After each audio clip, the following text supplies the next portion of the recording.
तो स्वागत है आपका मेरे YouTube channel Neetu Sharma study point में। आज हम अव्ययीभाव समास के बारे में पढ़ेंगे। इससे पहले हम समास किसे कहते हैं और ये कितने प्रकार के होती हैं ये हम पढ़ चुके हैं।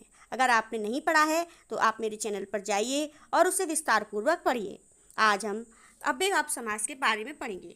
तो सबसे पहले हम पढ़ेंगे अव्ययीभाव। अव्यय का क्या मतलब होता है, अर्थात वे शब्द जिन पर लिंग, वचन और कारक का कोई प्रभाव नहीं पड़ता है उन्हें हम अव्यय कहते हैं। जैसे हमने कहा कि मीना बाजार गई। मीना बाजार गई। मीना बाजार गई। तो यहाँ पर मीना हमारा एक वचन है तो हमारी क्रिया भी एक वचन के अनुसार आई। और बाजार हमारा क्या है, कर्म है हमारा बाजार। अगर हम कह दें कि वे सब बाजार गए, अगर हमने कह दिया कि हमने लिखा वे सब बाजार गए, वे सब बाजार गए, हमने ये कह दिया बाजार गए।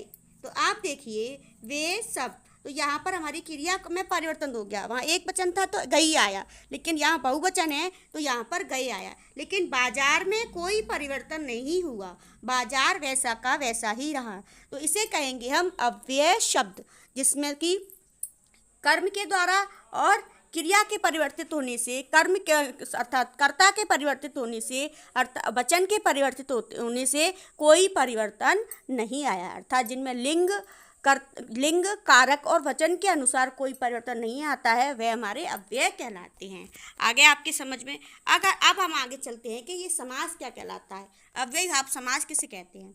इस समास में पहला पद अव्यय और उत्तर पद संज्ञा या विशेषण का कार्य करता है। इसी कारण इससे जो नया शब्द बनता है उसे अव्ययीभाव समास कहते हैं। नया शब्द बनता है अर्थात पहला पद अव्यय होता है और जो उत्तर पद होता है उसका वह अव्यय के साथ आ जाने से वह भी पूरा अव्यय बन जाता है। उत्तर पद में संज्ञा या विशेषण होगा, लेकिन अगर वह अव्यय के साथ मिल गया तो पूरा शब्द ही क्या बन जाता है, पूरा ही शब्द हमारा अव्ययीभाव समास बन जाता है। आगे देखेंगे हम पर्यंत। तो यहाँ देखिए, देखो अव्ययीभाव समास की कुछ विशेषताएं हैं। नंबर 1, तो इसमें विशेषताएं कौन कौन सी आएंगी। नंबर 1, इसकी पहचान हम करेंगे कि इसमें जो अव्ययीभाव समास होता है वह क्या होगा, सबसे पहले अव्यय होगा, अव्यय होगा। नंबर दूसरा है कि हमारा जो पूर्व पद है वह उपसर्ग होगा, पूर्व पद उपसर्ग होगा, उपसर्ग।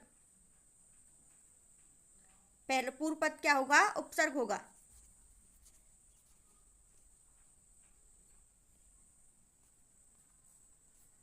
और हमारा